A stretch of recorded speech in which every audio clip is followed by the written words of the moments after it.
Assalamualaikum warahmatullahi wabarakatuh. Saya kelompok 9, perkenalkan nama saya Asmaul Husna, NPM 220010111135. Assalamualaikum warahmatullahi wabarakatuh. Perkenalkan, nama saya Muhlisa, NPM 2200101106. Assalamualaikum warahmatullahi wabarakatuh. Perkenalkan, nama saya Siti Anissa, NPM 2200111160. Assalamualaikum warahmatullahi wabarakatuh. Perkenalkan, nama saya Fuad Azhar, NPM 220010111164. Istinbat berasal dari kata nab, yang berarti air yang mula-mula memancar keluar dari sumur yang digali. Sedangkan menurut bahasa ialah mengeluarkan sesuatu dari persembunyiannya. Dan secara istilah adalah mengeluarkan hukum-hukum fikih dari Al-Quran dan Al-Sunnah melalui kerangka teori yang dipakai oleh ulama usul. Dalam hal ini, arti istinbat menjadi upaya mengeluarkan hukum dari sumbernya. Karena itu, pemahaman, penggalian, dan perumusan hukum dari kedua sumber tersebut disebut istinbat.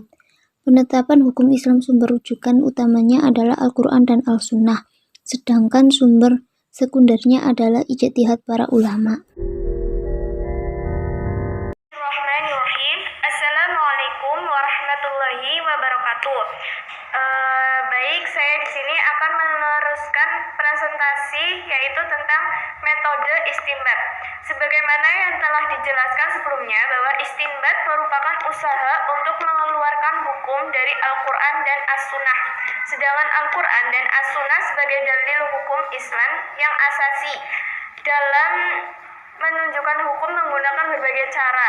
Ada yang tegas dan ada yang tidak tegas. Ada yang melalui arti bahasa dan ada juga yang melalui maksud hukumnya.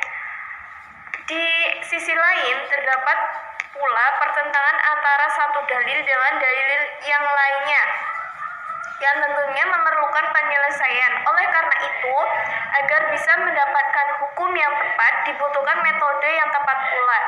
Dan para ulama usul fikih telah membahas dan merumuskan metode-metode yang dapat digunakan untuk melakukan istinbat hukum dari Al-Quran dan As-Sunnah.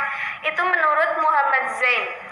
Secara garis besar, metode dan kaidah yang digunakan untuk melakukan istinbat hukum diklasifikasikan menjadi dua, yaitu melalui pendekatan kebahasaan atau turuk lafziyah dan pendekatan makna atau ruhnas atau turuk ma'nawiyah atau maqasid asy-syariah. Itu menurut Zahra. Selanjutnya akan dijelaskan kedua metode istinbat hukum tersebut.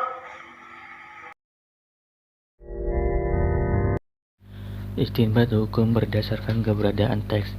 Pendekatan istinbat hukum dari sisi kebahasaan. Dalam istinbat hukum dengan pendekatan kebahasaan, hal pertama yang mendapat perhatian dari para ulama usul fikih adalah pengertian lafaz dalam kaitannya dengan posisi lafaz di dalam kalimat.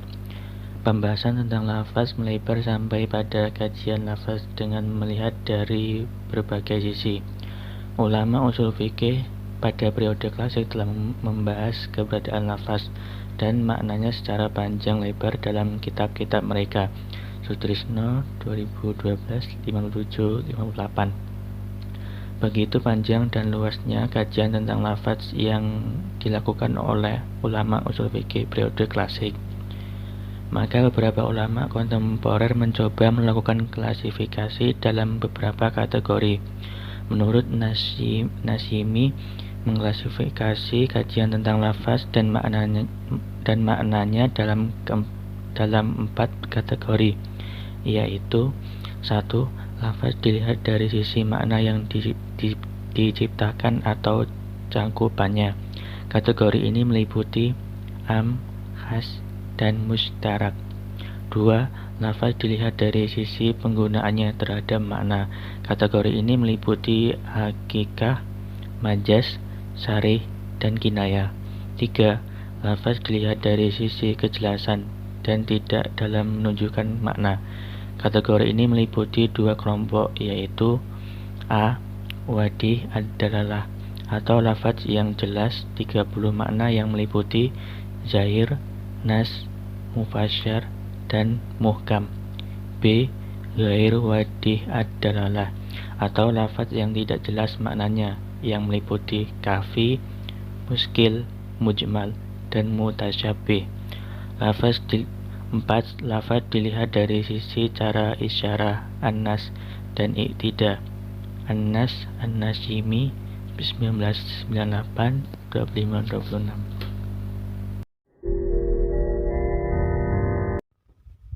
Baiklah, saya akan melanjutkannya. Istinbah, hukum berdasarkan implementasi teks. Sari dan kinayah. Sari adalah lafal yang maksudnya tidak tersembunyi karena sering digunakan, baik dengan makna hakiki atau makna majasi. Sedangkan yang dimaksud dengan kinayah adalah lafaz yang tersembunyi, maksudnya baik secara hakiki maupun majasi. Taftajani. Lafaz sari mempunyai akibat hukum secara langsung kepada hal yang lain. Misal, dalam masalah talak, bila suami berkata kepada istrinya, "Engkau aku cerai," maka dengan perkataan tersebut terjadi perceraian sekalipun tidak disertai dengan niat. Sedangkan kepastian hukum yang diakibatkan oleh lafal kinayah sangat tergantung dengan niat. Misalnya seorang suami berkata kepada istrinya, "Pulanglah engkau ke rumah orang tuamu." Ucapan ini sangat tergantung pada niat suami ketika mengucapkannya. Jika suami bermaksud menceraikan istrinya, maka telah jatuh talak. Jika suami tidak bermaksud menceraikan istrinya, maka tidak terjadi talak. Bagian 3, lafal dilihat dari sisi kejelasan dan tindakannya dalam menunjukkan makna. Dari segi kejelasannya, penunjukannya, lafal dibedakan menjadi dua, yaitu lafal yang jelas penunjukannya, wadih ad-dalalah. Wadih ad-dalalah adalah lafal yang menunjukkan makna melalui bentuk asal tanpa terikat faktor lain.